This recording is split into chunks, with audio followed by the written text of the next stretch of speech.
안녕하십니까. 행복한 아침 이재용입니다. 안녕하세요. 정예인입니다. 오늘은 12월 29일 목요일이고요. 오늘의 역사 준비해놨는데 역사 속에서 오늘은 어떤 의미가 있는지 알아보도록 하겠습니다. 그리고 오늘의 요리도 준비되어 있는데 청정지역 화천에서 올라온 산천어 가지고 맛있는 요리를 준비해 보겠습니다. 기대해 주십시오. 네, 오늘 요리도 아주 기대됩니다. 네. 그에 앞서 날씨부터 전해드리겠습니다. 박수연 기상캐스터 안녕하세요. 네, 상암 DDMC 앞에 나와 있는 박소연입니다. 오늘 아침은 다시 강추위가 시작됐습니다. 어제 같은 시각보다 5도가량이나 떨어졌는데요. 오늘 나오실 때는 따뜻한 옷차림 해주셔야겠습니다. 네, 박수연 기상캐스터처럼 귀여운 모자와 목도리를 착용해야 될 것 같은데요. 오늘 날씨 어떤지 구체적으로 전해주세요. 네, 찬바람이 유입되면서 중부를 중심으로는 한파특보가 확대됐습니다. 특히 경기 내륙과 강원 내륙 산지로는 영하 15도 안팎까지 떨어졌는데요. 동파 사고가 발생하지 않도록 각별히 대비해 주셔야겠습니다. 오늘 오전까지 서해안에는 눈이 살짝 내리겠습니다. 강추위 속에 그대로 얼어붙을 수 있어서 각별히 주의하셔야겠고요. 늦은 밤부터는 중부 곳곳으로도 눈구름이 지나겠습니다. 동해안을 중심으로는 수일째 건조특보가 발효 중입니다. 바람도 강하게 불고 있는데요. 대형 화재로 번지기 쉬운 만큼 불씨 관리 잘 해주셔야겠습니다. 이 시각 현재 기온 살펴보겠습니다. 서울은 영하 7.5도, 대전은 영하 7.7도, 대구는 영하 2.6도 가리키고 있습니다. 오늘 한낮 기온 살펴볼 텐데요. 서울은 0도, 광주는 5도, 부산은 7도가 예상됩니다. 찬바람의 체감 추위는 더 심하겠습니다. 당분간 맑은 날씨가 이어질 텐데요. 새해 첫날에는 추위도 반짝 누그러지면서 전국 대부분 지역에서 일출을 보실 수 있겠습니다. 지금까지 날씨 전해드렸습니다.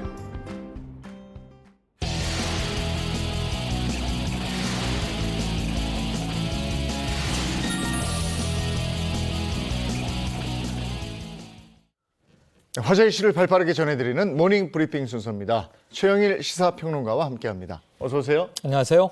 네, 첫 번째 이슈부터 전해주시죠. 네, 서울 지하철 요금 1,600원 되나? 지금 현재 지하철 요금이 1,250원입니다. 네. 이게 2015년에 200원 오르고 네. 7년 동안 동결돼 있는 요금이에요. 예. 그런데 지금 내년도 2023년도 정부 예산안이 곡절 끝에 국회를 통과했습니다만 여기에 무임수송에 대한 예산이 싹 빠져버린 거예요. 그러니까 무임수송은 65세 이상 고령자들은 무료로 타시잖아요. 그게 다 원가에 반영이 되는데 결국은 지하철이 계속 적자다. 이거 어떻게 해야 되느냐. 그래서 서울시에서는 내년 하반기에 한 300원 올려야 되는 거 아닌가.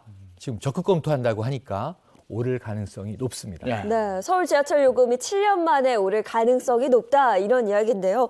방금 그 말씀 주셨던 그 지하철과 관련해서 네네. 최소 수송 원가의 80% 맞아요. 수준을 끌어올린다. 이게 어떤 예, 내용이에요? 그러니까 수송 원가라는 게 돈이 들어가잖아요. 지하철 네. 운영에. 네. 근데 간단합니다. 전체 드는 비용을 이용객의 숫자로 나누면 수송 원가가 나오는 거예요. 근데 수송 원가는 적자예요. 근데 2015년에 올릴 때는 아슬아슬한 적자였어요.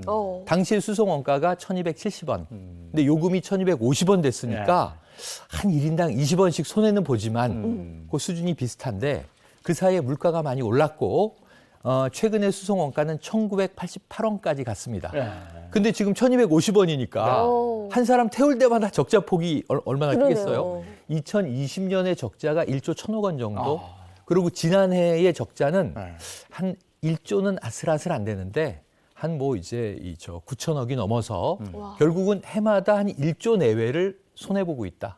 그래서 이제 오세훈 서울시장 얘기는 이제 임계점에 도달한 것 같다. 더 이상 적자를 방치할 수 없다. 그래서 올려야 되는데 그럼 수송 원가의 지금 현재 금액은요. 수송 원가의 요금이 63% 정도예요. 그럼 적자는 감수하더라도 적자 폭을 좀 줄여야 되니까 수송 원가의 80% 정도로 끌어올리려면 지금보다 약 340원쯤 오른다 치면 이게 한 이제 1,590원 혹은 1,600원 네. 이렇게 되는 거죠. 아유, 근데 이게 이제 시기거든요. 네. 이게 다들 주머니 사정이 넉넉치 않은 요즘 같은 때 공공요금 자꾸 올라가니까 네. 전기요금 이제 오르죠. 가스요금 오르죠. 대중교통요금까지 오르면 우리 주머니가 더 가벼워지니까 아이고 삶이 더 팍팍해질 것 같아서 그게 또 걱정이고 이렇습니다. 다음 이슈 전해 주시죠. 다음 이슈 너무 가슴 아픈 이슈인데요. 자, 딸의 죽음을 목격한 어머니 항소의 분노. 자, 항소는 가해자가 항소를 한 겁니다. 네. 자, 지난해 12월에 어떤 사건이 있었냐면요. 경남의 한 터널에서 음주운전자가 역주행을 해요. 네. 이게 굉장히 위험하죠. 네. 음주운전의 역주행인데 시속 166km로 달렸어요. 네. 역주행으로. 예, 결국은 정상 운행을 하던 아이고. 차량 2대와 부딪혔는데 네. 20대 운전자가 사망한 겁니다. 음. 그런데 이게 얼마나 끔찍하냐면 20대의 딸이 차를 몰고 앞으로 가고 그 뒤에는 엄마가 또 차를 몰고 따라가고 있었는데 아. 그 딸의 사고 장면을 목격을 했고 아이고, 아이고. 사고 현장에서 딸은 사망을 한 겁니다. 네. 결국은 당연히 이제 재판에 붙여졌겠죠. 네. 1심 판결이 징역 5년이 나왔어요. 그런데 이 가해자는 이거 너무 과하다. 항소하겠다. 그래서 이 어머니가 지금 분노하고 있는 상황입니다. 네, 참담하고 또 비극적인 사건이 아닐 수 없는데 피해자 가족들의 입장에서는 정말 억장이 무너져 내릴 것 같아요. 네, 그렇게 어머니는 그 장면을 목격했죠. 네. 트라우마 있죠. 네. 이 가족이 뭐 아무런 생활을 못 하고 있다는 거예요. 자, 이런 상황인데 지금 징역 5년 말도 안 된다 이런 입장이에요. 예. 유가족은. 예. 왜냐하면 이 음주운전 전력이 있는데 그리고 이런 역주행, 음주운전 166km 사망 사고를 냈는데 징역 5년이라고요. 항소는 우리가 해야 됩니다. 그런데 이 가해자가 11번의 반성문을 제출했다는 거예요, 법정에. 예. 그런데 5년이 과하다 이럴 정도면 사실 반성문이라는 게 어떤 처벌도 달게 받겠습니다. 제가 정말 그렇죠. 지은 죄가 큽니다. 뉘우칩니다. 이런 건데 그렇죠. 반성문을 낸 것은 결국 요식행위 아니었느냐. 네. 그래서 분노하고 있는 상황이 된 겁니다. 야, 눈앞에서 자식을 잃은 거예요. 그걸 목격을 했잖아요. 네. 네. 그리고 지금 이 사람은 술이 취해가지고 그 터널에서 역주행, 역주행. 그것도 160km? 그렇죠. 야, 이거 우리가 생각해도 네. 예, 생명을 빼앗아갔습니다. 죄값을 제대로 치르셔야 된다 이런 생각 들고요. 예, 다음 이슈 가겠습니다. 자, 눈길에 과다한 염화칼슘 부작용은 없나? 오. 자, 염화칼슘 많이 보시죠? 예. 네네. 올해는 눈도 많이 오고 저도 동네에 이렇게 새벽에 나가보면 하얀 가루가 있어서 바로 뿌리더라고요. 눈 내렸나 봤더니 미리 염화칼슘을 예. 뿌려놓죠. 그래서 이게 지하철 계단에서도 뭐 밟으실 수 있고 길에도 흔히 도로에서는 보시게 되는데 자, 이게 부작용이 없는가 지금 환경단체가 문제 제기를 한 거예요. 네. 그러니까 눈이 많이 오니까 이걸 뿌려서 그나마 서울 시내나 대도시들은 좀 눈길의 도로 사정이 좋아지는 건 사실이에요. 네. 그런데 이게 다 녹지 않고 남아있게 되면 생기는 여러 가지 문제점이 있다. 그래서 이것을 친환경 제설제로 바꿔야 하는 거 아니냐 하는 문제가 제기된 건데요. 네. 어떤 문제가 있을까 생각을 해보면 자, 우선 차량의 바닥에 이게 튀잖아요. 네.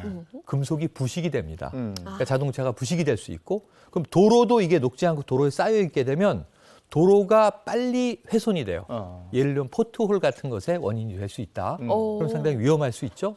그리고 우리가 이 애완견들 데리고 반려동물 데리고 산책 많이 하실 때 맞아요. 밟잖아요. 근데 이걸 핥아 먹잖아요. 네. 그러면은 이 반려동물들이 배탈이 나거나 여러 가지 문제가 생길 수 있어요. 굉장히 다양한 문제가 생기고 이게 도로에 계속 축적이 돼 있으면 가로수라든가 우리가 도시에서 키우는 식물들이 수명이 또 짧아집니다. 그러니까 환경적인 영향으로는 좋지 않은 여러 가지 연쇄 효과가 있다라는 게 지금 밝혀지고 있어서 네. 확인을 해보니 해외에서는요, 뭐 미국, 캐나다 이런 데서는 염화칼슘을 제설제로 쓰지 못하게 지금 규제하고 있더라고요. 네. 그래서 다른 친환경 제설제를 쓸 수 있는 방안은 없는가? 이게 이제 문제 제기가 되고 있는 상황이고 네. 국내에서도 일부 지자체이긴 하지만 염화칼슘 대신에 친환경 제설제를 쓰는 곳도 있긴 있습니다. 그러니까 대안이 있긴 있군요. 있는데 대안은 있는데요. 돈이 항상 많이 문제가 비용이 더 많이 들어요. 돈이 많이 들겠죠. 예, 염화칼슘을 왜 이렇게 많이 쓰느냐? 네. 싸기 때문이에요. 네. 그런데 문제는 친환경 제설제로 바꾸는 게 여러 가지로 바람직한데 예산 차이가 크니까 그 정도의 예산을 확보할 수 있느냐?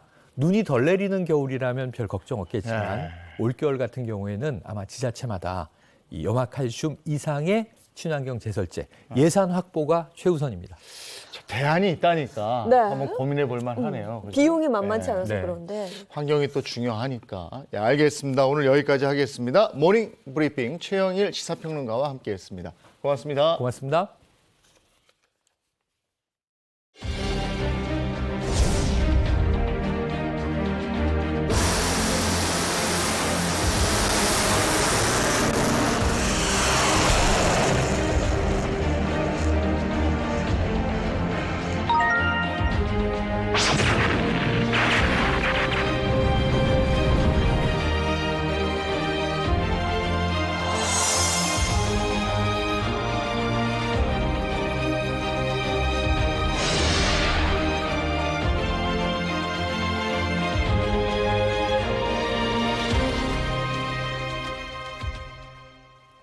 네, 역사 속에 오늘은 어떤 의미가 있을까요? 오늘의 역사 시작하겠습니다. 개그맨 정철규 씨 어서 오세요. 네, 안녕하세요. 정철기입니다. 카랑카랑. 예, 우리를 역사 속으로 안내해줄 역사학자 이익주 교수님 어서 오십시오. 네, 안녕하세요. 오늘도 재밌는 역사 이야기를 함께할 역사학자 이익주입니다. 예, 첫 번째 역사 속으로 들어갑니다. 언제로 갈까요? 1896년 1월 1일로 갑니다. 어떤 얘기입니까? 네, 이번 주 일요일부터 2023년 새해가 시작되죠. 2023년은 마법과 같은 해입니다. 한 해를 더 살아도 나이가 한 살 줄어요. 네, 2023년 6월 28일부터 나이 세는 방법이 만 나이로 통일이 되기 때문입니다. 네. 연세가 많으신 분들은 좋아하시겠지만 어린이들, 청소년들은 좀 싫어할 이야기죠. 그렇죠. 네. 10년을 겨우 살았는데 9살이라니 이렇게 되잖아요. 자, 그런데 나이가 달라지면 혼란이 불가피할 거예요. 그런데 옛날에는 나이가 아니라 날짜가 바뀌어서 혼란을 겪은 적이 있습니다. 1896년 1월 1일은 그동안 써오던 음력 달력을 버리고 양력 달력을 사용하기 시작한 날입니다. 그렇군요. 원래 양력은 서양에서 주로 쓰던 거였죠. 네, 맞습니다. 양력은 해의 움직임을 보고 만든 달력이에요. 올해 춘분부터 다음 해 춘분까지를 1년으로 한다. 이런 식인데요. 이게 아주 역사가 깊어요. 무려 기원전 45년에 율리우스 카이사르, 시저죠. 네. 이 사람이 만든 달력인데 이걸 율리우스력이라고 합니다. 이거를 1582년에 교황 그레고리우스 13세가 일부 수정을 한 달력이 있는데 이걸 그레고리력이라고 하거든요. 지금 우리가 쓰고 있는 달력이 바로 이 그레고리력입니다. 자, 그런데 해보다 달이 잘 보이잖아요. 그래서 옛날 동양에서는 달의 모양을 보고 달력을 만들었어요. 이번 보름달부터 다음 보름달까지를 한 달 이렇게 정하는 겁니다. 자, 로마 문명 빼고 중국, 인도, 바빌로니아 다 음력을 썼고 우리도 마찬가지로 음력 달력을 아주 네. 오랫동안 사용을 해왔습니다. 네. 어. 근데 왜 우리는 음력을 쓰다가 갑자기 양력을 쓰게 이렇게 된 건가요? 네, 19세기 말에 우리 개항하고 서양 문물 받아들이잖아요. 말하자면 양력 달력 쓰는 것이 그 시점에서의 세계화였던 거예요. 자, 구체적으로는 1894년에 갑오개혁이 있고 다음에 을미개혁이라는 게 있는데 을미개혁의 핵심이 단발령 그리고 양력 달력의 사용입니다. 이때부터 모든 공문서는 양력으로 날짜를 표기하도록 했어요. 근데 이게 양력이 음력보다 한 달 정도 빠르잖아요. 근데 1895년에서 1896년 1월로 넘어가면 한 달이 붕 뜨는 한 달이 비죠. 아니 그때 적응하기 힘들었을 것 같은데요. 네, 맞습니다. 1895년 11월 16일 다음 날이 네. 1896년 1월 1일이에요. 아. 무려 43일이 그러네. 실종이 된 겁니다. 네. 그러니까 그때 사람들은 하룻밤 자고 일어났더니 43일이 지난 역시 네. 마법이에요. 네네. 이런 일이 벌어진 거예요. 그래서 사람들이 굉장히 혼란스럽고 의아스럽게 생각했겠지만 반응이 뜨뜻미지근해요. 별로 관심이 없었어요. 뭐 나라에서는 양력을 쓰든 말든 나는 그냥 음력 쓸 거야. 그렇지. 이런 태도가 역력히 보이는데 왜 그러냐면 이 을미개혁이라는 것이 굉장히 인기가 없었어요. 명성황후 시해 사건이 그 직전에 있었고 네. 왕비를 죽이는 일본 사람들이 주도하는 개혁이라는 생각이 국민들 사이에 퍼지면서 우리는 안 들을래. 그래서 단발령 같은 경우에 내 네. 목을 쳐라, 머리는 못 자른다 그렇죠. 이렇게까지 저항을 하잖아요. 네. 이 양력도 마찬가지였어요. 환영받지 못했습니다.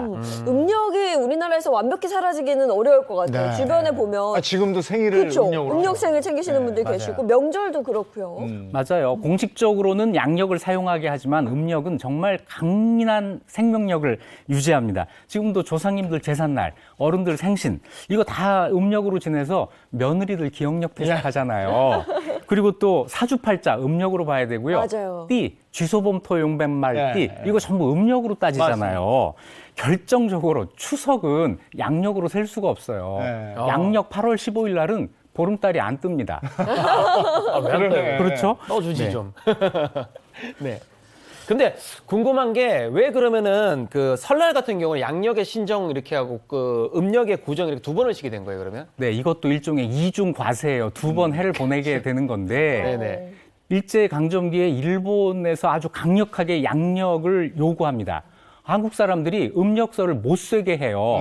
자, 일단 양력 1월 1일은 공휴일로 지정을 해서 권장을 하고 음력을 못 쓰게 하려고 음력 앞두고는 전국의 방앗간을 일을 못하게 만듭니다. 정말 찌질한 방법으로 양력을 강요한 거죠.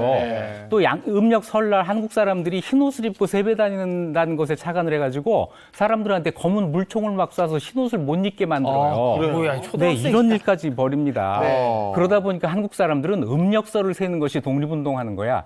이런 생각을 하는 거죠. 그래서 음력서를 의도적으로 고집을 해요. 해방이 됐습니다.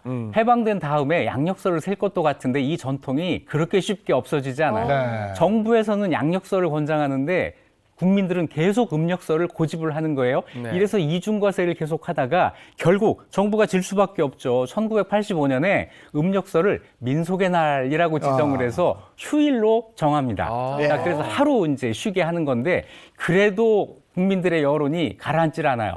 결국 1989년부터 민속의 날을 설날 이렇게 이름을 바꾸고 사흘 연휴를 주어서 지금의 설을 그대로 지키게 한 거죠. 네. 그때부터 우리는 새해를 두 번 맞게 두 번 되는 맞죠. 거였군요. 네. 네. 이게 좀 이상하긴 한데 좋은 점도 있어요. 새해 결심 두 번 할 수 있잖아요. 맞아요. 네, 그래서 담배를 1년에 6일은 안 필 수가 있잖아요. 또 계획 세우고 좀 해보다가 이거 아니네 해서 이제 음력서 네. 설날 다시 한번 세울 네. 수도 있고 네. 또 새해 복 많이 받으십시오 하는 인사를 한 해에 두 번 주고받으니까 그것도 더 좋은 것 같아요. 네. 하지만 이 전통을 바꾼다고 하는 것이 얼마나 어려운지를 또 보여주는 사례이기도 합니다. 네. 우리 나이 바꾸잖아요. 네. 이거 쉽지 않을 거예요. 네. 굉장히 오랫동안 혼란이 있을 텐데 준비를 잘해서 그 혼란을 최소화하도록 해야 되겠습니다. 우리나라가 신문물을 받아들이는 속도가 굉장히 빠른데 네. 이런 몇 가지 부분에 있어서는 절대 안 되는 것들이 전통이 있는 것들을 안 바꾸려 그래요. 예. 이게 그렇죠. 있어요. 자, 다음 역사로 가보겠습니다. 몇 년도입니까? 1905년 1월 1일입니다. 이때는 어떤 일이 있었습니까? 네, 1905년 1월 1일은 서울 부산을 잇는 경부선 철도가 영업을 개시한 날입니다. 이때 벌써 그게 된 거예요? 이 철도는 시간과 공간에 대한 개념을 완전히 바꿔놓은 아주 혁명적인 물건이에요. 네. 자, 이때 경부선으로 서울 부산 간 얼마나 걸렸을까요? 지금의 한 3시간인가? 지금이 지금은 2시간 반 시간 뭐 이 정도 되고요. 그러면 한 9시간 그렇죠. 걸렸겠네. 9시간. 한 몇 배는 걸렸을 것 같아요. 네, 네. 그 정도 걸렸을 것 같아요. 세 배 정도? 세 배 두세 정도. 네, 놀랍게도 완행은 30시간. 30시간? 네, 연착을 안 하면 30시간이 와. 걸립니다. 일반 지금 일이네요? 생각하면 정말 엄청나게 느리지만 네. 그 전과 비교할 때는 엄청나게 빨라진 거예요. 말 타고 걷고 해가면서 며칠을 서울까지 가야 되는데 하룻밤 자면 서울에 도착하잖아요. 네. 굉장히 빨라진 거죠. 급행은 우와. 그러면 급행. 급행은 10시간이 걸리는데 아, 네, 급행은 이것도 비쌌겠네. 네, 굉장히 비싸죠. 이거 보통 사람은 못 타는 기차입니다. 아, 야, 급행인데도 10시간. 10시간. 오. 야, 완행은 30시간이야. 이게 보통 일이 아니었네요, 한밤 정말. 자고 일어나서도 아직 많이 남아있네요. 대단했네, 대단했네. 당시 사람들은 정말 놀랐을 것 같긴 해요, 근데. 맞아요. 이게 아주 문명의 이기인데 문제는요. 이 철도가 일본의 뜻에 따라서 건설되었다는 데 있었어요. 일본의 이 철도 건설은 개발과 침략이라고 하는 이 양면성을 그대로 보여주는 것인데요. 이게 단순한 이동 수단이 아니고 전쟁 물자를 실어 나르는 거, 군인들 실어 나르는 거, 그리고 우리 국토에서 나는 자원, 물자를 반출해 나가는 것 이런 역할을 같이 하게 되는 거죠. 그래서 일제가 경부선 외에도 전 국토에 철도를 그렇게 촘촘히 깔았군요. 네, 이 한반도의 철도는요 서울을 중심으로 전국토를 X자 모양으로 구획을 하는데 일본이 전국에서 정말 실핏줄처럼 전국에 들어가서 물자를 약탈해 나가는 거예요. 대표적으로 이 경의선은요 1906년에 개통되잖아요. 네. 러일 전쟁을 하기 위해서 만든 거의 군용 철도입니다. 자, 그리고 이제 각지에서 쌀, 금, 목재 이런 것들을 인천, 목포, 부산 항구로 실어 나르는 거예요. 그리고 거기에서 이제 배에 실어서 일본으로 가져가는 거죠. 또 한 가지는 철도 노선을 어떻게 그리느냐에 따라서 전국에서 희비가 엇갈립니다. 그리고 한 도시에서도 역을 어디에다 만드느냐에 따라서 상권이 재편이 돼요. 이러면서 일본 사람들이 전국의 주요 거점 도시에 들어가서 자리를 잡는 기회를 이 철도에서 만들게 되는 거예요. 네, 그러니까 철도가 단순한 이동 수단이 아니라 그걸 네. 넘어서 군사 시설로도 활용이 된 건데, 근데 저는 문득 드는 생각이 저걸 누가 만들었겠습니까? 네, 이 철도를 만들 때 돈이 가장 많이 드는 게 토지 수용하고 노동력, 인건비예요. 그러니까요. 네. 그런데 일본이 이 한국에서 철도를 만들면서 토지는 아주 싸게 또는 무상으로 몰수를 하고 네. 인건비, 노동력은 주변 사람들의 강제 노동으로 충당을 해요. 돈이 안 든 거예요. 야, 그 근처에 사는 사람 그냥 데리고 와서 쓰는 거예요? 그렇죠. 용산역 만들 때 토지 부상 이게 가장 비싸게 된 건데 평당 30전을 줬다고 해요. 30점. 네, 30전인데 그때 신문지 한 장 값이 신문지 한 장이 7전이었어요. 어머. 그러니까 신문 4장 값으로 한 값으로. 평을 사는 이런 보상을 한 겁니다. 지금 용산 땅값이 얼마나? 네. 그런데 이게 제일 많이 준 거예요. 이거보다 다 거의 다 못 받고 심지어는 아무것도 못 받고 토지를 수용당했어요. 그리고 가서 일을 해야 되니까 사람들이 얼마나 억울했겠어요. 네. 그래서 도망하는 사람도 많고 저항하는 사람도 많았어요. 철도 공사하는데 침목을 빼서 이 공사를 방해하거나 철도가 완성된 다음에 철로에다가 이만한 돌무더기를 갖다 놔서 이제 못 다니게 하거나 또 달리는 기차에 돌 던지거나 정거장에 불 지르거나 이 철도 건설 방해가 독립운동이야 이런 생각까지 하게 된 거죠. 이러니까 일제가 어떤 일까지 벌였냐면 이거 방해하는 사람 잡아다가 총살까지 시켰어요. 예. 네. 와, 그 이런 정도였어요. 일까지 있었습니다. 예. 네. 우리 철도에 또 그런 아픔이 있었군요. 네. 네. 네, 우리가 지금 이제 KTX로까지 발전을 했는데 네. 우리 철도엔 이런 아픔이 있어요. 이 상처가 지금 남아있는 한 구석이 있습니다. 철도가 좌측 통행할까요? 우측 통행할까요? 아, 이 좌측인가 보다. 좌측인가요? 네. 철도가 좌측 통행해요. 이때 일본식으로 만들어졌기 때문에 그러네. 그렇습니다. 그래서 지하철 1호선이 좌측 통행하고 2호선부터는 또 우측 통행을 해요. 이게 아직 남아 있는 거죠. 그런 네. 게 있군요. 어쨌든 철도를 타고 우리 기차를 타고 대륙을 횡단하는 그런 날이 빨리 좀 왔으면 좋겠네요. 네. 네. 알겠습니다. 이제 다음 역사로 가보죠. 어디로 갑니까? 1978년 12월 30일로 갑니다. 어떤 일이 일어났습니까? 네, 1978년 12월 3일은 장거리 자동 공중전화가 등장한 날입니다. 아, 그래요? 네, 전화. 2000년 이후에 우리 생활에서 제일 큰 변화가 일어난 것이 아마 전화일걸요. 스마트폰 때문에 그런 건데요. 지금은 뭐 전화가 아주 쉽게 어디서나 걸 수 있는 거지만 1980년대까지만 해도 시외 전화 거는 게 쉽지가 않았어요. 자, 그런데 DDD라고 불리는 장거리 자동전화가 1971년에 서울 부산 간에 개통이 됐고 그리고 이것이 1978년 12월 30일 날 이 공중전화가 만들어질 정도로 확대가 된 겁니다. 자, 이제 공중전화로도 시외전화를 걸 수 있어 이런 시대가 된 거죠. 지금은 한 사람이 전화기 한 대 다 갖고 있지만 네. 그때만 해도 동네에 한 대 있던 게 전화예요. 네, 이장님이 스피커로 아무개 씨 전화 왔어요. 그러면 이장님 댁에 뛰어가서 뛰어가서 전화 전화 받고 네. 이러는 거잖아요. 귀한 물건입니다. 전화기 있으면 부자고요. 네. 전화 놀려도 힘들었어요. 네. 적어도 몇 달, 심지어는 1년 이상 기다려야 놀 수 있는 게 전화였습니다. 그 저는 깜짝 놀랐던 게 그냥 전화를 걸면 받는 게 아니라 네. 중간에 연결해주는 사람이 있다고 그래서 맞아요. 정말 놀랐어요. 맞아요. 네네. 네. 교환원이 있었어요. 이 수화기를 들면 교환원이 받아요. 그러면 이제 몇 번 부탁해요. 그러면 이제 교환원이 연결을 해주는 겁니다. 네. 자, 몇 분을 기다려야 되는 건데요. 그때 좀 연결하는 모습이 있어요. 네. 수동으로 연결을 해주다 보니까 시간이 많이 걸리겠죠. 오래 기다려야 되고 불편했어요. 있어요. 이 영상은 아마 1971년에 네. 교환원 거치지 않고 이제 할 수 있게 되는 그런 시점의 그 영상일 것 같은데요. 집 전화로는 막 그나마 이렇게 하면 됐지만 집에 전화가 없는 사람들은 어떻게 시외 전화를 걸죠? 전화국에 다른 가야 집에 돼요. 전화국에 가서. 네네. 뭐 다른 집에 가서 뭐 이제 부탁할 수도 있지만은 비싸지. 늘 그럴 수 없잖아요. 네네. 그러니까 이제 전화국에 갑니다. 전화국에 가서 신청서를 써요. 신청하고 기다리면 방송이 나옵니다. 아무 개시 몇 번 부스로 가세요. 그러면 이제 거기 가가지고 야. 받으면 이제 거기 통화가 연결이 되는 거예요. 이게 무슨 은행 창구 같네요. 은행 창구처럼. 네, 무려 한 30분을 기다려야 통화가 돼요. 그러니까 정말 날 잡고 시외 전화 걸러 가는 거예요. 네네. 그런데 또 통화 품질이 안 좋으면 이렇게 어렵게 연결이 됐는데 여보세요만 연발하다가 끝나는 수도 있어요. 네. 안 들리면. 네, 안 들리면. 자, 이 번거로움을 공중전화로 해결을 하게 한 것이 이날의 일인 거죠. 네. 야. 그 공중전화는 제가 기억이 나는데 그때 부스에 줄 쫙 서 있어요. 네. 네네. 그래서 앞에서 이게 저 전화 오래 하고 있으면 그것 좀 빨리 좀 끝내지 이러고 싸우기도 하고 그랬고 눈치 주고. 그다음에 동전을 이만큼 바꿔가지고 시외 전화할 때는 네. 계속 떡떡떡 동전 떨어지는 소리가 나요. 맞아요, 맞아요. 비쌌거든. 그때 저 때는 40원이었는데 네. 100원 나면은 그게 40원 두 번 떨어지면 20원이 남거든요. 근데 네. 이게 동전이 안 나오니까 다음 사람을 위해서 올려놓고. 이제 올려놨지. 맞아요. 아, 이어서 쓰라고. 네네네. 오. 그래서 네, 생각나. 네, 그런 미담이 있죠. 네네네. 그런데 그거는 공중전화가 한참 발전한 뒤의 일이고 처음에 공중전화는 그런 게 아니었어요. 자, 아무튼 그때 공중전화가 귀해서 공중전화마다 써 있는 문구가 있잖아요. 통화는 간단히. 간단히. 네. 자, 그게 이 약간 오렌지색이었어요. 이 오렌지색 공중전화 이거는 1962년에 처음 설치가 됐는데 서울시청 앞, 그다음에 그 당시 있던 화신백화점, 우와. 서울 시내 저거 10곳에 기억나요. 예쁘다. 네, 처음 설치가 됩니다. 요거는 시내 통화만 할 수 있는 공중전화입니다. 요거에 이제 시외 통화. 네. 네. 그러다가 1978년 12월 30일 오늘 이야기하는 이날 맞아요. 시외 전화를 할 수 있는 공중전화가 만들어졌고요.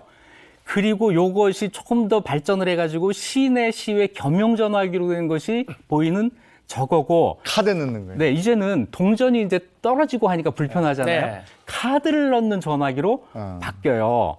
그리고 조금 더 가서는 신용카드, 이걸 쓸 수 있는 전화기까지 나와서 진화를 거듭했습니다. 이 출발이 1978년 12월 30일 저 공중전화의 출전이죠. 네. 이러다 보니까 장거리 공중전화에 대한 노래가 나왔었잖아요. 디디디 디디디 혜림 씨가 부른 나 혼자 거 너무나 외로워. 디디디? 네, 디디디 디디디.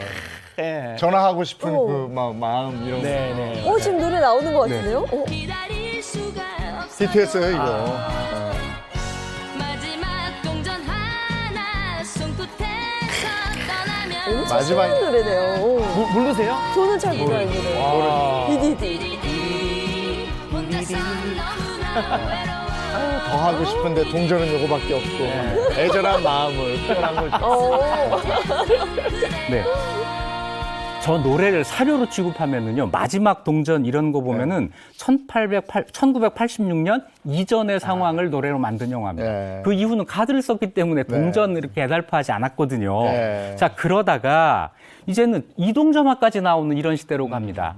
자동차에서 전화하는 거 혹시 기억하세요? 아 맞아요. 폰이라고 하는 그 거. 부의 상징. 부의 상징. 네, 맞아요. 굉장히 비싼 전화고 네. 굉장히 컸어요. 무슨 맞아요. 벽돌 하나 들고 다니는 것 벽돌폰이라고 같았어요. 그랬어요. 네. 맞아요. 그래서 이게 좋은데 너무 비싸니까 이거 쓰지 못하는 사람들이 네. 차에다가 안테나만 이렇게 놓고 다니는 사람들이 맞아요. 있었어요. 예. 저게 네. 전화기도 비쌌지만 통화료가 너무 비쌌어요.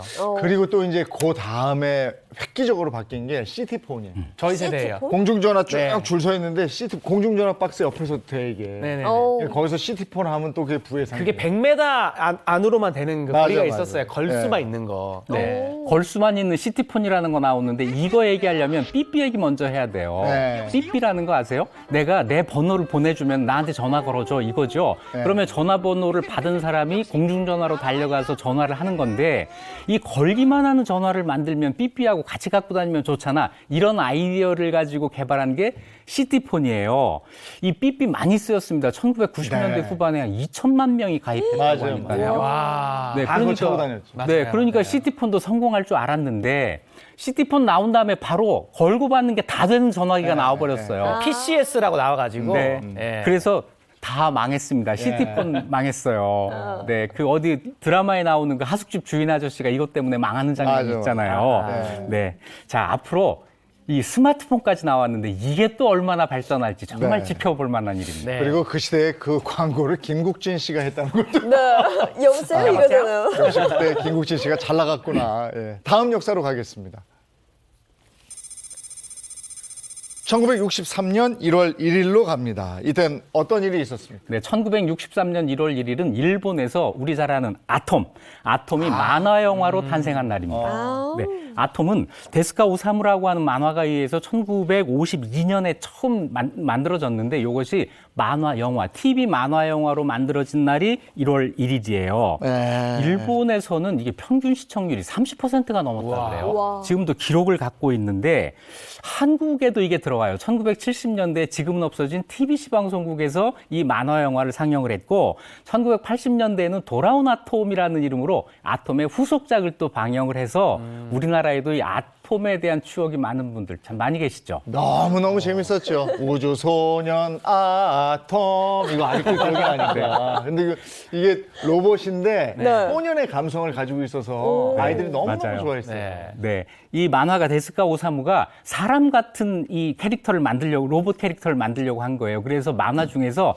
덴마 박사가 자기의 아들을 잃고 그 아들을 대신 만든 로봇이 바로 이 아톰이에요. 아. 인격, 감정 이런 걸 가지고 있죠. 자, 그래서 이 하나 에피소드가 있는데 비행기표를 잃어버렸어요. 네. 그러니까 아톰이 꾀를 내가지고 나 그럼 화물칸에 탈래. 그랬더니 승무원이 생명이 있는 것을 화물칸에 실을 수는 없습니다. 이렇게 얘기를 야. 하는 거예요. 로봇이 생명이 있다. 예. 이거를 네. 승무원의 입을 통해서 드러낸 거죠. 아하. 아, 로봇을 하나의 생명체로 인정해주는 그게 좀 드러나는 부분인데 워낙 이제 아톰이라는 걸 일본의 이런 로봇 학자들이 어렸을 때부터 보고 자라서 미치는 영향이 상당했다고 하더라고요. 네, 아마 그 영향인지 지금 일본이 세계의 로봇 강국입니다. 오. 이 로봇 강국을 이끈 과학자들이 어린 시절에 아톰을 네. 봤을 거예요. 틀림없이 영향이 있었을 거라고 보입니다. 그래서 좋은 만화 영화가 얼마나 중요한 역할을 하는지를 보여주는 사례이기도 해요. 네. 일본에 이게 있었다면 우리나라에는 왜 로버트 태권브이가 있었잖아요. 네. 이게 얼마나 인기가 좋았냐면은 제 유치원 때 졸업 앨범에 네. 장래 희망을 제가 로버트 태권브이로 적었어요. 아, 그런 애들 많아. 네. 그래서 지금 로봇이 되셨어요?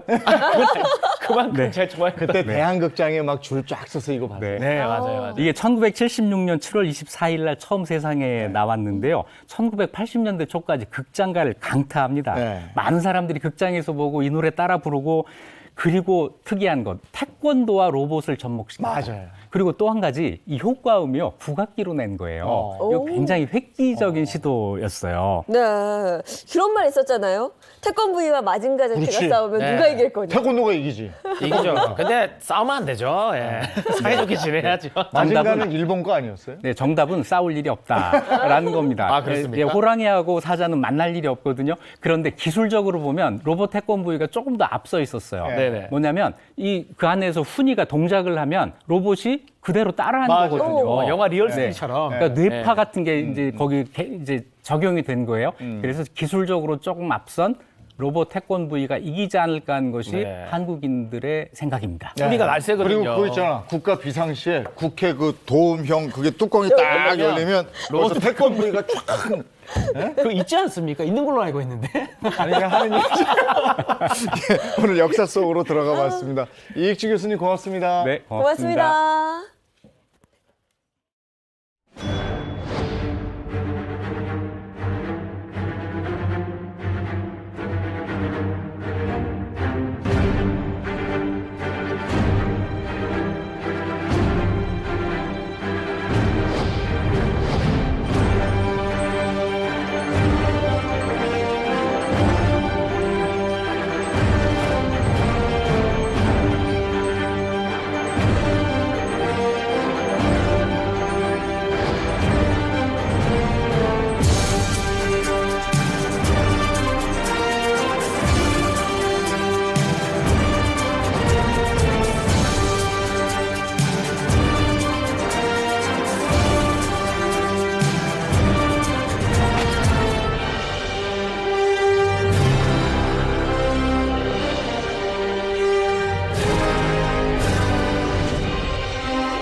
여러분 우리나라 청정 지역 하면 어디가 떠오르십니까? 두 분은 어디가 떠오르세요? 저는 일단 강원도. 강원도. 산 좋고 물 맑기로 유명한 강원도가 떠올라요. 어떠세요? 제가 할 말을 해버리시니까 할 말이 강원도 아닙니까? 청정지역 하면 그죠? 강원도 어. 중에서도 네. 오. 화천이라는 곳을 알고 계시죠? 화천 잘 알죠. 우리 또 가봤으니까. 네네. 그 화천이야말로 정말 청정 지역인데 요즘엔 또 이 물 맑고 공기 좋은 곳에서 아이를 키우시고 싶은 분들 많잖아요. 네네. 그래서 화천이 또 주목받고 있다고 그래요.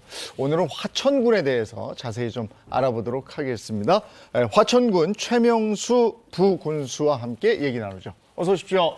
예, 안녕하세요. 화천 부군수 최명수입니다. 반갑습니다. 네, 반갑습니다. 네, 반갑습니다. 아, 저는 화천하면 뭐 가봤으니까 네. 가장 먼저 떠오르는 게 정말 깨끗한 자연이거든요. 그래서 요즘 힐링하러 화천을 많이들 가시던데 북한강이 시작되는 곳이어서 그래서 별명이 또 물의 나라라는 별명을 가지고 맞습니다. 있더라고요.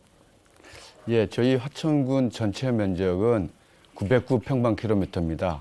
그 중에서 약 91% 827평방킬로미터가 산림, 강, 호수로 이루어져 있습니다.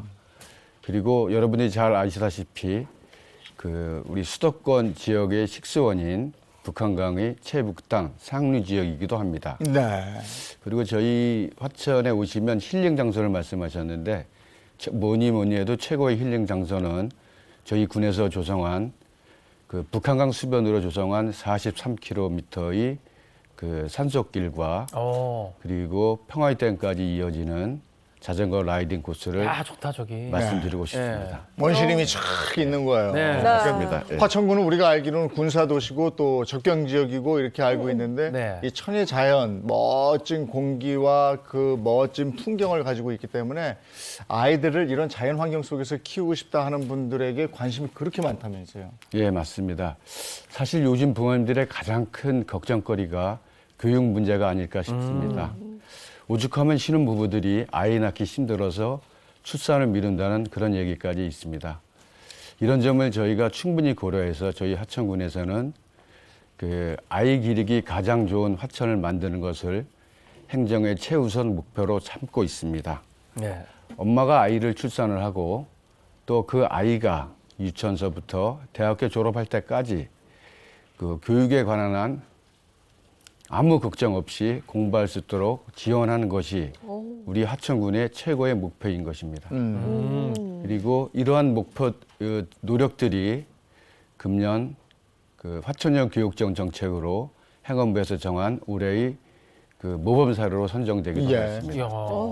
그러면 그 하천형 교육 지원 정책이 구체적으로 네. 어떤 건지 좀 설명 좀 부탁드려도 될까요? 예, 우선 대학생을 기준으로 말씀드리면 네. 그 부모가 그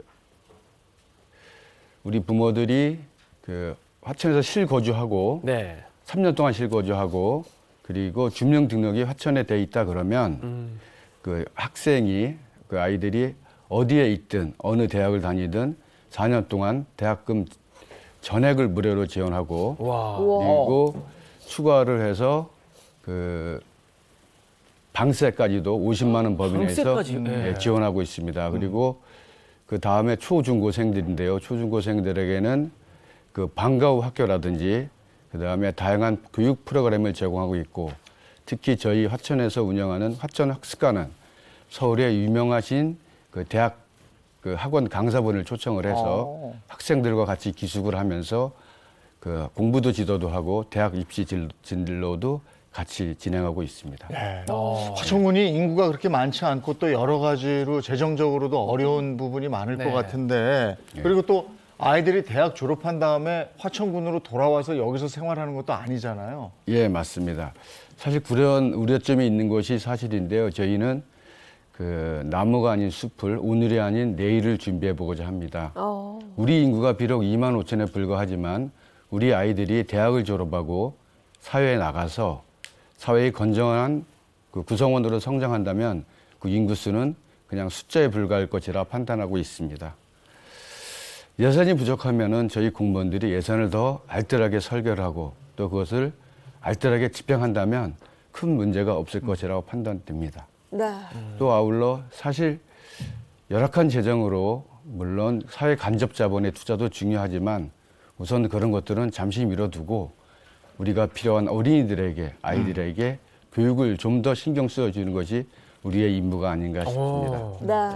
그리고 이제 정말 얼마 남지 않았죠. 국가대표 겨울축제입니다. 네. 화천 산천어 축제.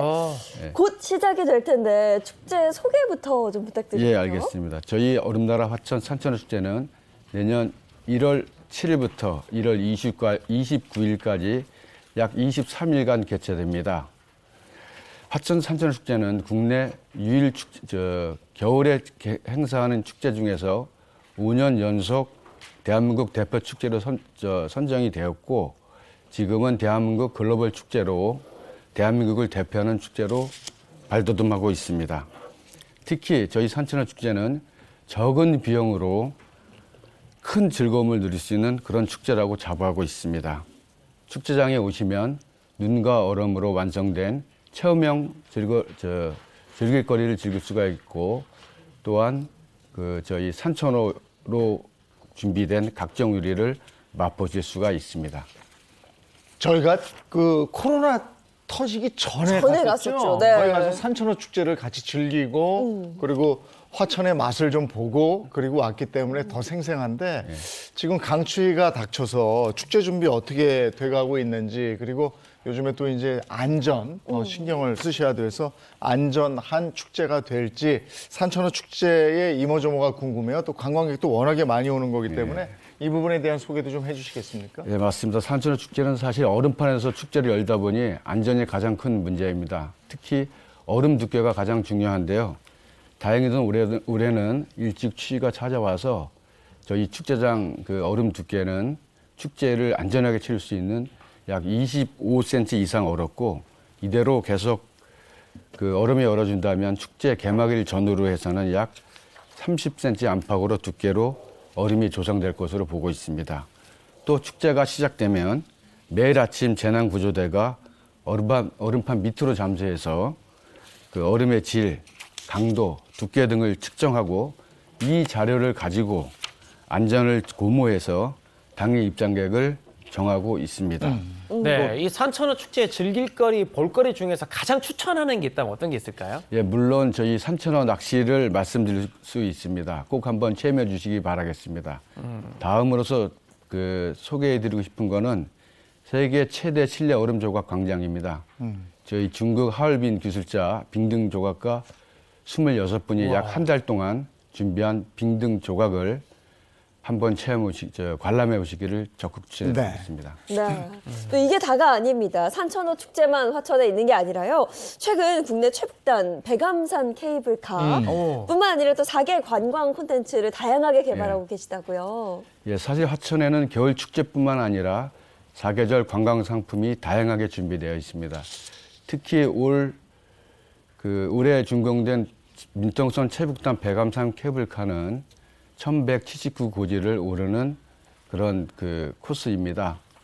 그리고 왕복 거리가 2.12km가 되고요.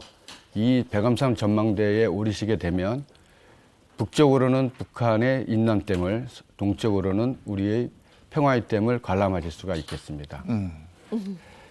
파크 골프장이라는 게 또 그렇게 많은 분들의 입에 오르내리더라고요. 예, 뭐예요? 예, 파크 골프하고 저희가 아시는 골프 둘 다 공을 가지고 공을 잔디 위에서 홀컵에 넣는다는 건 같은 종목입니다. 다만 파크 골프의 공이 일반 골프의 공보다 좀 크고, 또 파크 골프는 한 개의 채만 가지고 전체 홀을 소화한다는 그런 스포츠입니다.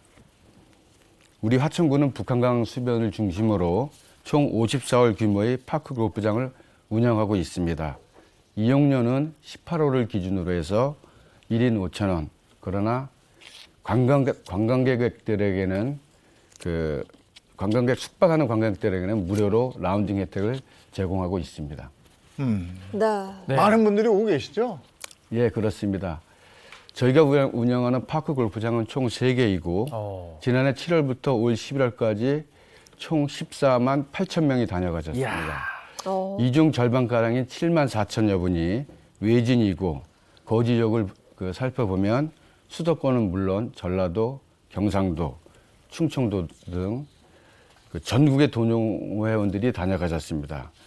특히 전국 파크 골프 대회, 그리고 왕중왕전, 부부 파크 골프 대회 등 개최가 지역 경제는 물론 지역 상경계에도 큰 보탬이 되었다고 판단하고 있습니다. 재밌겠네요. 네. 앞으로도 화천군이 어떻게 발전할지도 기대가 되는데요.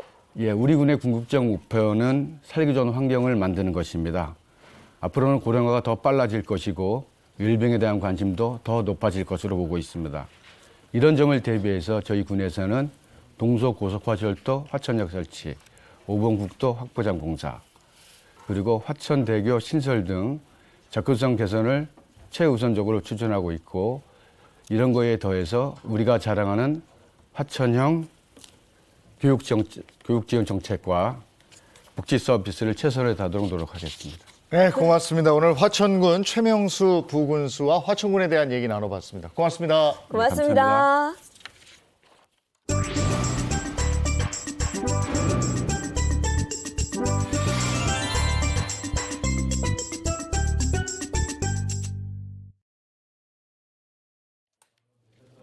네, 이번에 사계 식탁 시간입니다. 이번 선생님이 오늘 지금 화천군 얘기했습니다만 네. 화천군의 특산물 산천어 가지고 요리 만들어 주신다고요? 네. 그렇습니다. 네. 요새 날씨가 굉장히 춥잖아요. 네. 이렇게 추울 때는 굉장히 따끈따끈한 국물이 있는 것들을 우리가 드시면 아주 몸이 훈훈해질 텐데요. 산천어를 이용을 해서 제가 오늘 정말 특별한 메뉴 하나 준비했습니다. 겨울 메뉴 중에서는 요거밖에 없죠. 바로 어탕국수입니다. 아, 좋다. 아우, 어떻게 어탕국수. 너무 좋은데. 제가 시간이 되면 시래기 조림까지 알려드리도록 하겠습니다. 네. 산천어의 매력이 뭔지 좀 궁금한데. 네, 산천어는요 1급수에 서식하는 그런 연어과 냉수성 어종이고요. 계곡의 급류에 서식해서 육질이 단단하다고 합니다. 오. 그리고 지방 함량이 낮고 담백해서 그 회나 구이, 매운탕 등 다양한 음식이 식재료로 잘 어울리고요.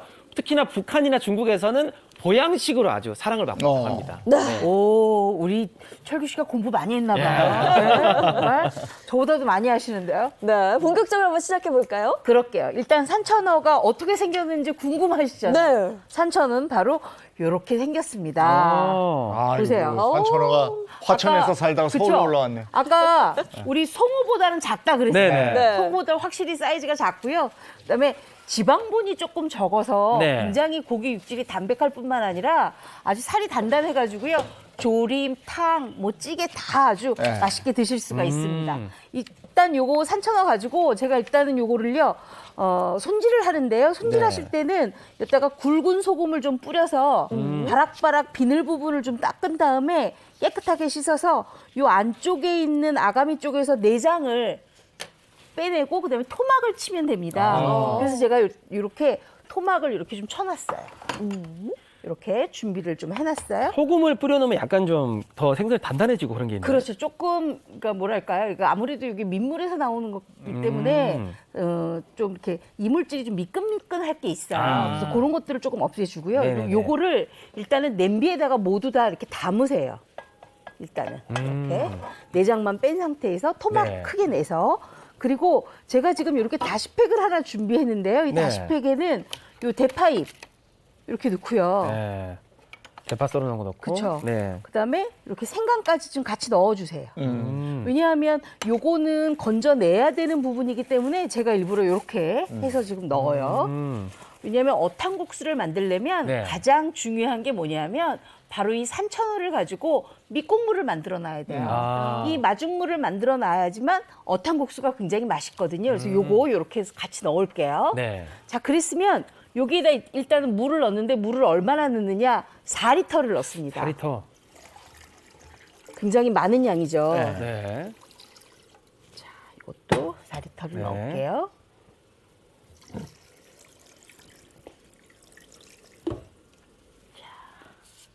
당국수가 그리고- 여기 요 주변에도 있거든. 맛있어요. 맛있는 집 있어요.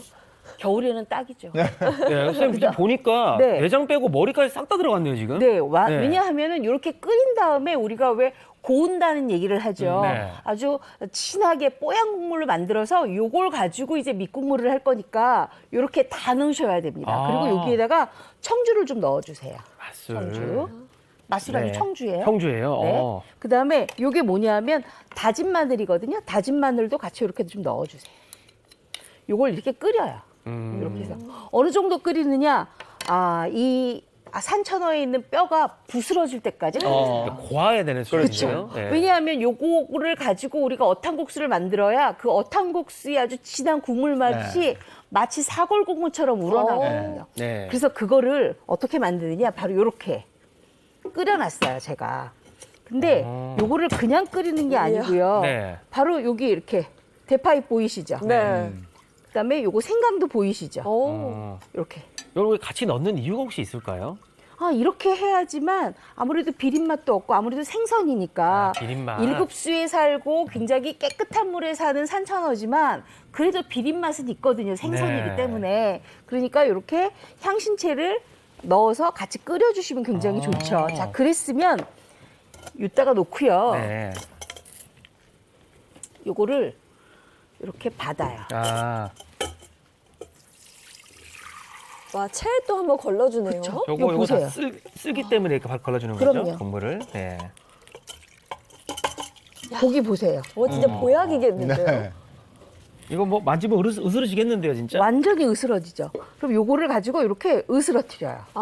정말 실제로 으스러뜨리면서 한 번 더 이렇게 빼주는군요. 그런데 뭘 믹서기로도 갈고 그러지 않나요? 워낙은요. 저 네. 같은 경우에는 사실 예. 요거를 이렇게 갈아서 내리기도 하거든요. 이렇게 내리면 요거 네. 보세요. 살집이 이렇게 내려지니까 국물이 굉장히 뽀얘지잖아요. 네. 와. 근데 문제는 산천어의 뼈가 굉장히 가시가 가늘어요. 그래서 요거 가시까지 다 먹으려면 저희가 어차피 향신채를 이용을 해서 완전하게 이거를 다 삶은 거잖아요. 네. 이거 어느 정도 삶냐 하면은요, 한 1시간 정도 삶았어요. 그러니까 완전히 고와졌죠? 네, 네. 그랬으면 요거를 요렇게 해서 믹서기에 요 살집을 넣고 갈아주세요. 근데 그냥 갈지 마시고 생수 1리터를 넣고 갈아주세요. 그러면 밑에 내려와 있는 요 산천어 살집하고 네네. 요 국물하고 같이 섞이니까 8컵이 나오게 되거든요. 네네. 그 8컵을 가지고 어탕국수를 끓일 거예요. 맛있겠죠? 네. 그리고 제가요, 지금 막 기대됩니다. 향이 나요. 그쵸? 네. 이거요, 제가 이렇게 고아서 만들어 놓으니까요, 이것만 먹어도 보약이에요. 그리고 따끈하게 그렇겠어. 먹으니까 굉장히 몸이 후끈하게 열기가 올라오거든요. 자, 그럼 여기에다가 요거를 이제 냄비에다 넣고 끓일 거예요. 네. 냄비에다 넣고 끓이는데 여기에다 들어가야 될 게 있어요. 뭐냐 하면 바로 이렇게 감자. 감자. 네, 감자. 그다음에 요 느타리버섯. 어우. 그다음에 애호박도 이렇게 좀 넣어주시고요. 네. 그다음에 요새 삶은 우거지 있잖아요. 네네네. 삶은 우거지도 이렇게 좀 같이 넣어주시고, 그다음에 여기 양파, 대파까지 같이 넣어서 같이 푹 끓이면 되는데 양념을 해서 끓이셔야 돼요. 자, 그럼 하나씩 이제 넣어볼까요? 네. 자, 여기 보시면 국물을 제가 옆에다가 이렇게 끓여놓고 네네. 있거든요. 여기에다가 요거 좀 갖다 주세요. 네. 감자 먼저 넣고요. 야, 국물이 진짜 사골국 같지 않아요? 그렇죠? 뽀얀. 네. 와, 올라온 그 국물 색깔이 벌써. 제가 어탕국수. 장어 고왔을 때 그 향하고 좀 비슷한 향이 나는 것 같아요. 저게 잡어들 갈아가지고 하는 어탕국수 먹어봤는데 맞아요. 네. 저렇게 순수하게 산천어만 가지고 어탕국수를 하니까 너무 기대가 됩니다. 이 잡어들 가지고 하는 어탕국수는요, 약간의 탁한 내음이 네. 자꾸 올라오거든요. 근데 제가 이 산천어 가지고 이렇게 만들다 보니까 엄청나게 달달하면서도 국물 맛이 아주 진하고 일품이더라고요. 예. 우리가 또 그래서- 산천어 맛을 알거든. 네, 그쵸. 그리고 이 겨울에 가장 보양식인 것 같아서 제가 만들었어요. 자, 네. 그리고 이렇게 애호박까지 이렇게 넣었어요. 자, 그랬으면 이제 요걸 끓일 건데 어떻게 끓이느냐 하면 양념을 넣고 끓입니다. 여기 숟가락을 하나 가지고요. 네. 요거 잠깐만 이렇게 들고 계실래요? 네네. 자, 여기에다가 지금 요게 된장이에요. 산천어기 때문에 된장을 한 큰술 정도 넣고 네네. 요거를 풀어주셔야 돼요. 밑으로 좀 내려놓으세요. 자, 이렇게 해서 된장을 좀 넣고요. 그 다음에는 우리가 어탕국수의 가장 진미는 집에서 만든 고추장이거든요. 네네. 고추장 2큰술을 넣어주세요. 제가 이렇게 채반에다가 해서 하는 거는 왜 그러냐면 이렇게 풀어야 골고루 잘 풀려요. 댁에서도 이렇게 하시면 아주 좋아요. 선생님, 근데 그 네. 시래기에 네. 어떤 경우는 왜 된장을 묻히기도 하지 않나요? 그 시래기는 나중에 시래기 조림에 할 거예요. 아. 우리 철규 씨가 네네네. 제가 준 레시피를 너무 공부를 많이 해서 예, 해가지고, 네. 다음 메뉴까지 지금 미리 섞였어요. 네, 섞였어요. 자, 이렇게 하고 여기다 이제 고춧가루 고춧가루. 넣고요. 그다음에 다진 마늘 좀 넣고요. 아유, 맛있겠다. 진짜. 그다음에 요거는 진간장이에요. 네. 진간장 좀 넣고요. 그리고 요거 맛술 좀 넣을게요. 야, 이게 8가지나 이렇게 해서 들어가네요. 예. 한번 끓여주세요. 근데 끓이는데 네. 그러면 제가 철규 씨한테 질문 하나 할까요? 네네네. 요걸 이제 다 끓였어요. 네네네. 다 끓였으면 우리가 간 맞춤을 해야 되잖아요. 네네. 뭘로 맞출까요? 보통 이제 소금으로 보통 하지 않나요? 보통 소금으로 하죠. 네네. 근데 어탕국수는 새우젓으로 합니다. 아, 새우젓 국물. 네, 새우젓 국물로 간 맞춤을 하셔야 그래요? 돼요. 그 이유는 혹시 뭘까요, 선생님? 이렇게 새우젓 국물로 해야 아무래도 생선이잖아요. 네네네. 훨씬 더 감칠맛도 있고 맛이 있어요. 아. 그래서 이렇게 새우젓 국물로 네. 해주시면 좋아요. 더 깊은 맛이 날 것 같아요. 네. 그렇죠. 네. 자, 그래서 이제 요걸 이제 팔팔팔 끓일 거예요. 네네. 자, 팔팔팔 끓이면 어떻게 되느냐? 바로 이렇게 옆에 보시면 보세요. 이렇게 진해져요. 야, 끓는다. 완전히 이야. 진해졌죠? 네. 자, 이렇게 완전히 진해졌으면 제가 오늘 어탕국수라고 했잖아요. 네. 요것만 잡수셔도 좋습니다. 요거에다가 두부 좀 쑥덕쑥덕. 강원도 화천엔 또 두부 유명하잖아요. 네. 두부 넣어서 같이 잡수시면 어탕인데 두부 어탕국수가 돼요. 아, 네. 맛있겠다. 국수 빼고 네. 그렇게 잡수셔도 좋은데 저희는 지금 어탕국수니까 여기에다가 마른 국수를 좀 넣을 거예요. 아. 그렇지, 국수 들어가야지. 어탕국수니까. 이렇게 해서 국수를 좀 넣을게요. 네. 이렇게. 국수는 뭐 많이 넣지는 않으시네요? 네, 요거는 불과 한 100g에서 150g만 해도 네네. 충분하거든요. 어. 이렇게 해서 끓여주세요. 예전엔 저런 국수 어머니가 많이 해주셨는데 네. 요즘에는 그렇지 않았어요. 어탕국수. 아니, 어탕국수가 아니고 저거 저 가지고 소매들하는 그냥 모든 멸치 국수들. 국물에다가 아. 네. 잔치국수. 네, 네. 자, 이렇게 해서 일단 좀 끓일 거예요. 네. 자, 그랬으면 우리가 산천어가 왔는데 요거 하나만 하면 좀 안 되잖아요. 아쉽죠. 네. 요거 끓일 동안 제가 뭐 할 거냐 하면 바로 산천어 시래기 조림을 할 거예요. 아유, 네. 맛있겠다. 어우. 여기 보시면 산천어가 이렇게 준비가 돼 있잖아요. 네네. 이 산천어를 대가리를 자르고 안에 있는 내장을 빼고 난 다음에 깨끗하게 씻었어요. 네. 그래서 어떻게 했느냐? 바로 여기 있어요. 아, 소금까지 뿌려놨네요. 네. 우리가 산천어 가지고 구이 안 해보셨죠? 구이 안 드셔보셨죠? 저희는 그때 화천 가서 먹었지. 아, 드셨어요? 아, 제가 맛있어. 가지고 맛있어요. 제가요, 근데 요거를 바로 오븐에다 굽거나 네. 프라이팬에다 구우니까 요게 또 기가 막히더라고요. 근데 요거를 가지고 그렇게 구워 잡수셔도 좋으나 우리는 뭐 해 먹냐면 바로 시래기를 조릴 건데요. 네. 우리 철규 씨는 여기 계시지 마시고요. 네네네. 잠깐만 일로 오셔서 아, 불줬어 역할이 있습니까? 네. 예. 요걸 좀 어탕국수. 저어주세요. 아, 어탕국수. 알겠습니다. 어탕국수가 불면 안 되니까 요거 네네네. 좀 저어주세요. 거기 산천어 축제 가보니까 저걸 호일에다가 이렇게 싸가지고 맞아. 그쵸? 거기 어디 숯 같은 맞아요. 데다가 넣고 그걸 구워서 까서 주니까 그 즉시 맛있다. 그게 정말 진짜 맛있어요. 맛있어요. 네. 어. 자, 근데 저는 오늘요, 이렇게 이 산천어 조림에다가, 시래기 조림에다가 시래기하고 바로 이 무를 넣을 건데요. 이거를 어떻게 넣냐면 시래기는 된장에 먼저 묻혀서 넣을 거예요. 아, 밑간을 해요. 네, 왜냐하면 이렇게 된장에 먼저 묻히는 시래기 가지고 양념이 돼야 산천어가 굉장히 담백하게 국물이 올라오거든요. 그래서 이렇게 묻혀서 준비를 할 거예요. 자, 잘 저어주는지 예, 지금 밑에 안 보고 아니 잘 하고 국수가 있습니다. 지금 잘 익는지 안 익는지 보세요. 아, 잘 익고 있습니다. 네? 자, 중간중간에 이렇게 젓가락으로 꺼내서 예. 익혔는지 좀 아, 봐주세요. 또 올리고 해야 됩니까? 아이, 그럼요. 아, 예. 국수 금방 익는데. 네. 오. 제가 생방송이라 아주 목이 탑니다. 시간이 넉넉한 게 아니어서. 그죠. 근데 또 오늘 요 시간 중에 2가지 요리를 해야 되잖아요. 네. 자, 이렇게 해서 이제 된장을 이렇게 준비를 했잖아요. 묻혀놨잖아요. 자, 그랬으면 요거를 이제 안치기만 하면 돼요. 요거는 아주 간단해요. 안치기만 하면 돼요. 네. 자, 그런데 안치기 전에 제가 보니까 우리 예. 어탕국수가 다 완성이 된 것 같아서 예. 스냅으로 잘 저었습니다. 예. 기대됩니다. 면이 조금이라도 불면 이건 어쩔 수 맞아요. 없습니다. 철규 씨 타신 걸로. 네. 아, 예, 된다신 걸로. 자, 그랬으면 네네. 철규 씨 타시니까 철규 씨가 이게 면이 불었는지 안 불었는지 네네. 잠깐 맛을 한번 보셔야 되는데 제가 네네. 생각할 때는 조금 덜 됐어요. 아, 네. 아, 그래요? 네. 오. 제법 끓여야 되는구나. 네. 그쵸? 덜 됐죠? 저는 쫄깃쫄깃 맛있는데요. 아니에요. 꼬들꼬들. 그랬으면 조금 퍼져야 돼요. 아, 맞아요.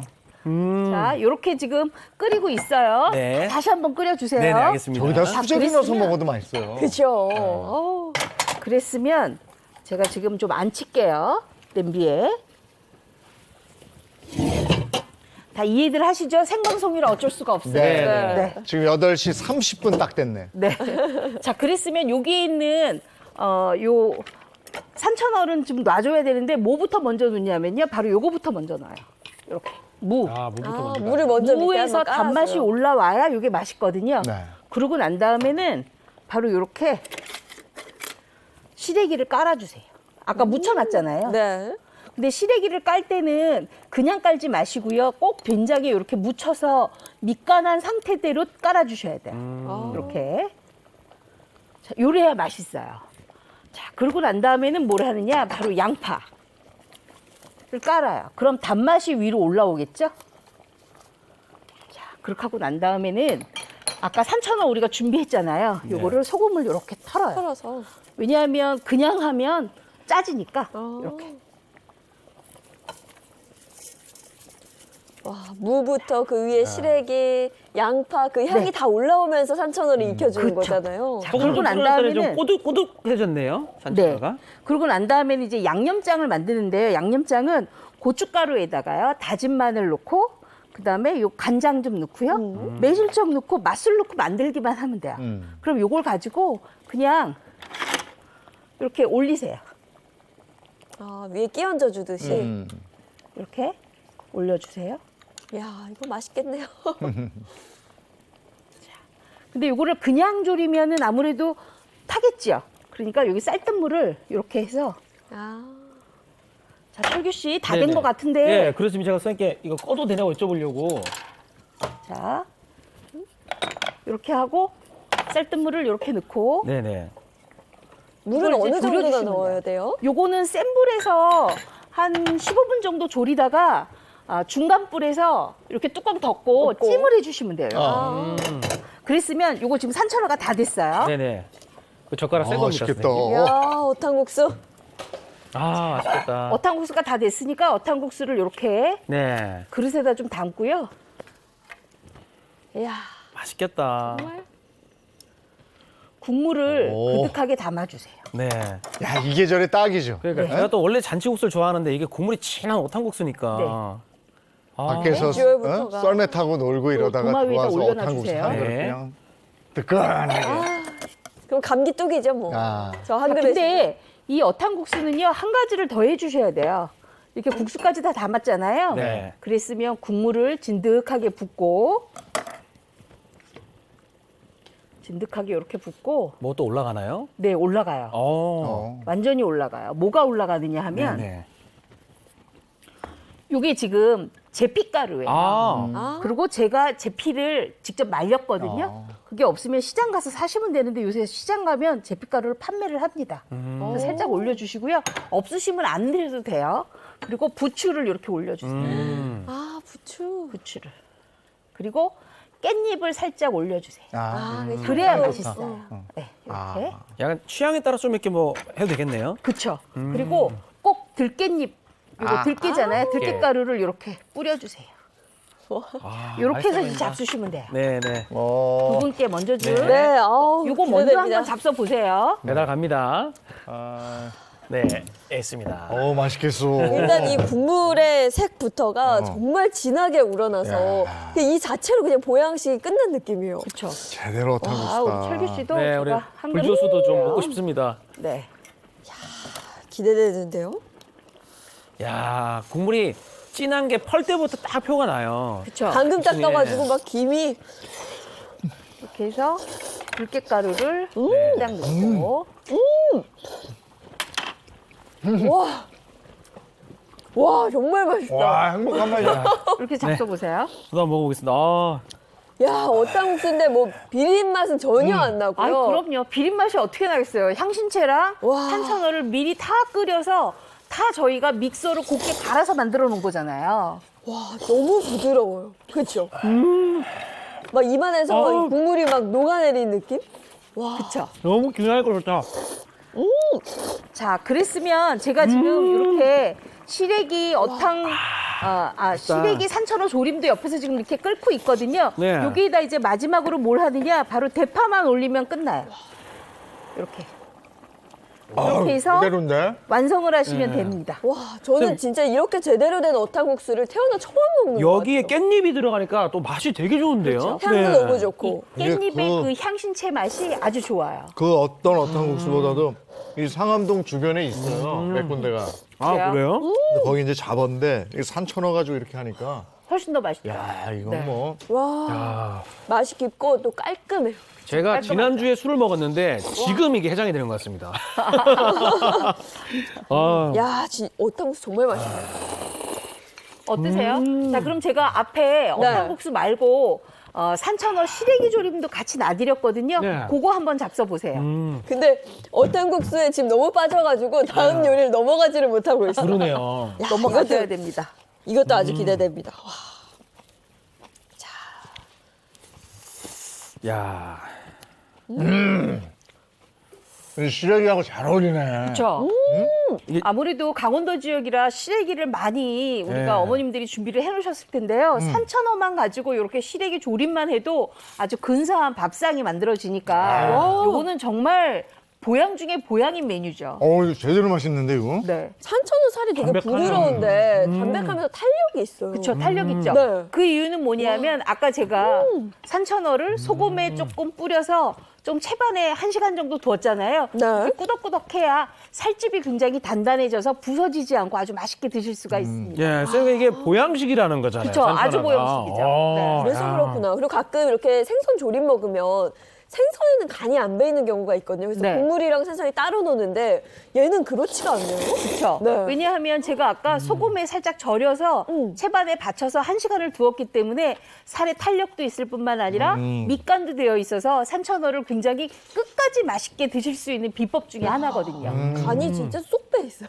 야, 와, 우리 1분 늘려줬어 먹으라고. 39분 30초에 끝내면 된대요. 네. 너무 너무 맛있게 고맙네. 먹으니까. 너무 고마워. 와, 네. 진짜. 이건 편성의 승리야. 예. 이게 이제 이 시래기를 얹어서 먹으니까 또 그죠? 묘미가. 그럼요. 그리고 시래기에 제가 밑간을 아주 충분하게 했잖아요. 된장으로. 그러니까 같이 잡수시면 훨씬 더 맛있는 거예요. 맞아요. 제가 이재호 아나운서랑 이제 행복한 시간 오래 했잖아요. 시식할 때 멘트가 없다. 정말 맛있다는 뜻입니다. 레시피 보고 돌아오겠습니다. 보여주세요. 겨울에 먹기 좋은 산천어 요리 특집. 오늘의 메뉴는 산천어 어탕국수와 산천어 시래기 조림입니다. 먼저 산천어는 비늘을 벗기고 소금을 뿌려 토막 내고요. 내장을 꺼내서 깨끗하게 씻어 물기를 뺍니다. 생수에 소금과 산천어를 넣고요. 생강, 마늘, 대파잎, 청주를 넣고 센 불에서 20분 끓이다가 약불에서 40분 끓여주세요. 산천어가 익혀져 국물이 만들어지면 체에 받쳐 살집과 국물 한 컵을 믹서에 곱게 갈아줍니다. 산천어 국물에 고추장, 고춧가루, 국간장, 마늘, 맛술을 넣고 끓이다가 채소를 넣어 끓여주세요. 채소가 익으면 새우젓 국물과 소금으로 간을 해주고 청양고추를 넣어 끓이고요. 마지막으로 소면과 부추를 넣어주면 산천어 어탕국수 완성입니다. 산천어 시래기 조림도 만들어 볼까요? 산천어는 소금을 뿌려 비늘을 벗기고 머리와 지느러미를 자른 뒤 내장을 빼내고 씻어주세요. 시래기에 된장을 넣어 조물조물 묻혀줍니다. 이제 된장과 참기름을 뺀 양념장을 재료 분량대로 잘 섞어주고요. 냄비에 물을 깔고 시래기를 펼쳐 담은 뒤 산천어를 넣고 채소를 잘 덮어주세요. 양념장을 펼쳐 바르고 쌀뜨물을 부어 센 불로 끓입니다. 국물이 끓기 시작하면 중간 불에서 30분 익혀주세요. 접시에 무와 시래기, 산천어를 담고 양념 국물을 끼얹어주면 산천어 시래기 조림 완성입니다. 속까지 따뜻해지는 산천어 요리로 겨울 건강 챙겨보세요.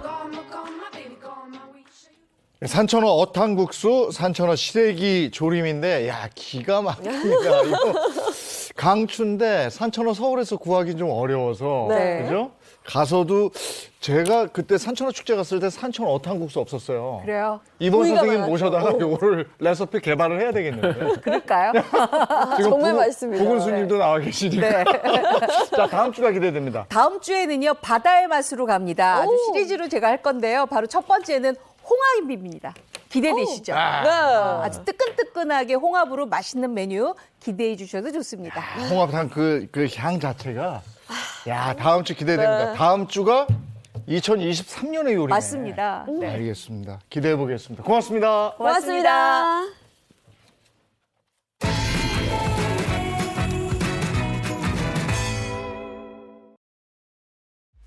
최근 보건복지부와 한국건강증진개발원은 16인승 이상의 낚시어선도 국민건강증진법상 금연구역에 해당한다고 밝혔습니다. 이는 법제처의 법령 해석 결과에 따른 것으로 현장 혼란을 최소화하기 위해 내년 3월까지 단속 계도 기간을 운영하고 지자체 등을 통해 대국민 안내 및 홍보를 실시할 계획임을 알렸습니다. 제주환경운동연합에 따르면 지난해 수거한 제주 해안 쓰레기의 22.9%가 담배 공초였을 정도로 흡연은 국민 건강뿐만 아니라 해양 환경에도 치명적인 영향을 끼치고 있는데요. 이번 복지부의 유권 해석에 따라 국민과 환경에 좋은 효과를 가져오길 기대해 봅니다.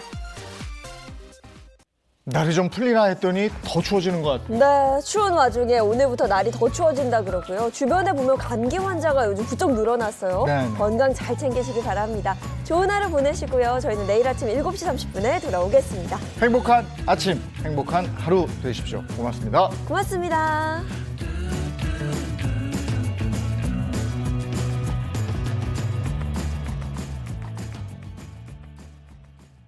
채널 A